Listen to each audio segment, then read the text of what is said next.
I'm a 33-year-old virgin who is not religious. This is why I've never had sex. That's not a direct quote, but that is true. Do you want to keep reading it?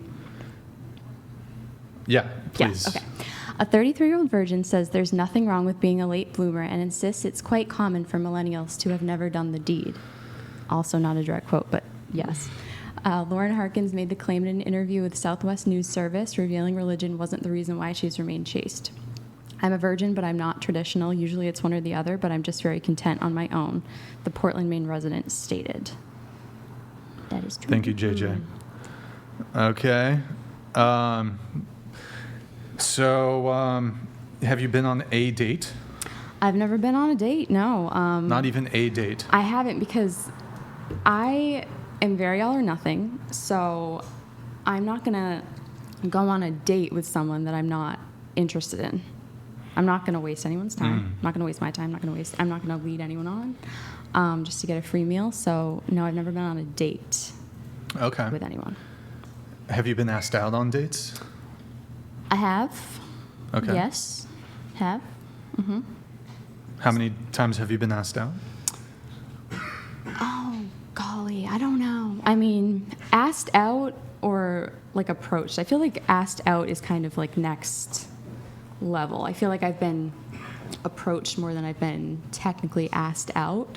A lot of times. Hundreds. Hundreds? Probably, over the years. And you yeah. rejected them all? Yeah, I mean, like a friendly way. I'm a friendly gal, but yeah. That's fine. Yeah.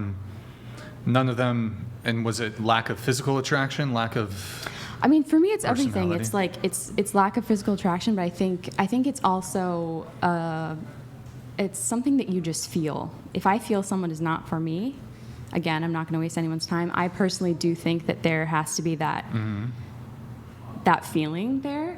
I think it's honestly the same with like friends. Like I know who I like, who I want to be friends with. It's just, it's like who you jive with in that way. So it's not just, you know, for romantic relationships for me. I'm just very intentional with who I surround myself with. Have you ever felt that? With a man? Yeah. No. I mean, no, I've never, no one that I've met, I've felt that for. Have you ever been physically attracted to a man?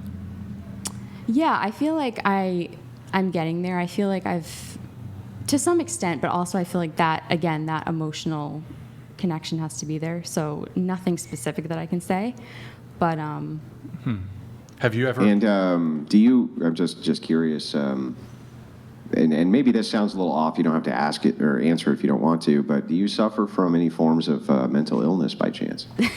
What's up, Andrew? I don't What's up? actually. I don't. I'm actually. I think I'm a pretty healthy girl. I don't have any. I'm pretty fortunate. I don't have any mental illness to speak of. I don't have any trauma to speak of. Very limited baggage. Very. Well, look, can I qualify to you why I asked the question? Because I know course, that yeah. it seems a little off, right? Absolutely. Especially for somebody who promotes the virtue of chastity in society. Of course. The reason that I promote, though, the virtue of chastity in society is because it's a virtue. If somebody is angling for the virtuous end, I think that end is good, right? So they're angling for it for virtue. But that does not appear to actually be what you're doing. It appears that it has nothing to do with virtue. You just don't find men to be particularly attractive, and so you don't sleep with them, right? That's fair. I think it's also both. I mean, I'm not religious, so I don't know if I would personally use the word virtue, but I do understand what you're saying. I think for me, it's, yes, I don't experience attraction, but even if I did, I still think it's so important to be intentional about who you share your body with. I think it's important to be intentional about everything, honestly. Again, who you surround yourself with. So But you have no higher reason that you're appealing to for that. It's just like kind of an innate set of preferences that you have. Yeah, that's fair. So I wonder if these aren't just post hoc justifications for the fact that you're just not particularly attracted to men.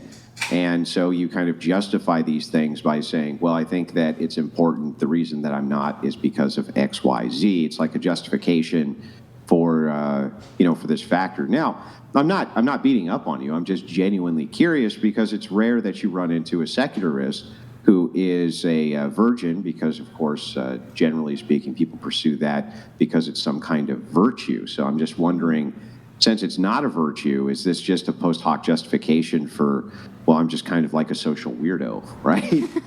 I understand Does what you're does saying. that make sense? You know yeah, what I mean? no, I get you. I get you. Yeah. You want to date a guy who's between 40 and 45? Preferably, yes. Okay. So you wouldn't. Now, just to be clear, how stringent are these? Because you're 34, you wouldn't date a 37-year-old? Oh, yeah. I mean, that's fair. I just prefer, I like a little bit older. Just Okay. a little bit older. And you said that height, so how tall are you? I am 5'2". What you said you.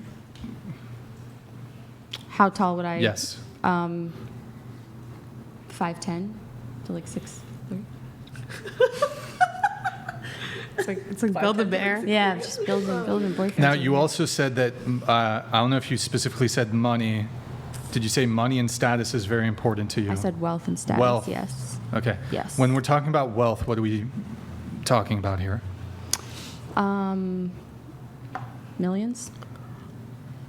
Okay, so let's break it down like this. So you said would you date somebody between the age of 35 and 45? Yes. Okay. 35 is a So little this young. I'm assuming here that this person is not retired yet? Mm-hmm. They're still working? Yeah, I guess. Okay. What's their yearly income? Oh, man, I don't know. Millions. Yeah, millions, Brian. I don't know. I honestly don't know. I'm not like. Well, I don't- hold on, but I mean, you're very selective. You have very high standards. So I think you do know. I really. I mean, when I said millions, I thought that was kind of. Well, Good. his net worth is millions, or he's making millions of dollars a year. Oh, that's a fair question. Or a I mean, preferably making millions of dollars a year. Okay. And now I'd like to point out, Brian, did you notice that inside of these preferences, she never actually mentioned the man's body count? Yeah, I'm happy to clear that up. I actually don't want to. I wouldn't want to be with a virgin personally. Just not my preference. I think one of us has to know what we're doing, and I would kind of prefer that Well, scenario. so going back to the money, though, Yes, Brian. what is the bare minimum that a guy would have to earn a year to date you? Oh wow. I haven't thought about that, to be honest. Well, I mean, you have thought about it. You said wealthy. Right, wealthy, but I haven't quantified it in terms of a number. We'll do it right now. Okay. Alrighty. I honestly I don't know. 6 figures, 7 figures. Yeah, 7. You know what? Let's just say 7 figures, because I honestly I'm not gonna say like 200 million. I don't know. I'm just gonna say So wait, 7 figures. okay, so should we say bare minimum $1 million a year? Yes. Yeah. Yes. Bare minimum. Sure. Okay. Yep. And then you said status is important too. Mm-hmm. So what does that mean? That to me means someone who is successful, maybe someone who is well known in their fields. That's someone who's well known probably, Mm-hmm. who has connections, and that to me is status. Maybe Okay. like a little fame. I don't know. Nothing too crazy, but Okay. I have a question for her. If that, Yes, I thought it was an important point to bring back. I'm sorry, I didn't mean to cut you off. Go ahead. I'm almost done with my inquiry. Thank you. No, I was just wondering, like, do you want children and a family? And also, do you feel that you have, like, an expiration date or year to accomplish that, if that is one of your goals? that's a good question. So I actually am untraditional in the sense that I don't want to get married. I don't want to have kids. I would do a long-term relationship, committed long-term relationship, but I don't want to be legally married to anyone. And you don't want kids? And I don't want kids. Wow. Yeah. So it's often stated on this podcast and many others where men investigate the various dating phenomena between men and women, that women seem to not care very much about the body count of men, and men seem to care very much about the body count of women. They view it very differently. But aren't you making kind of the greatest case for that in the world, that here you are with a 0 body count, and your statement is, I don't give a shit about the body count of the man. In fact, I would prefer that he had some bodies under his belt so he knew what he was doing. Yeah, that's totally fair. I do think a lot of the time when you're a virgin, people would assume that you would also want to be with another virgin. I think that's a fair assumption to make. But yeah, personally, I don't want to be. Well, that's not really my assumption. My assumption is that if you're a man who's a virgin, you'd prefer a virgin. And if you're a man who wasn't a virgin, you'd prefer a virgin. But that if you're a female who's a virgin, you don't really fucking care. It's not Right. an important aspect to women whether or not men are virgins or not. That would be kind of my position on that. Yeah, 100%. I definitely agree with that. I think I've kind of learned that from watching, even like podcasts like this. I feel like that does resonate with me. That does make sense. I feel like that is true for me as well. So yeah, for sure. Okay.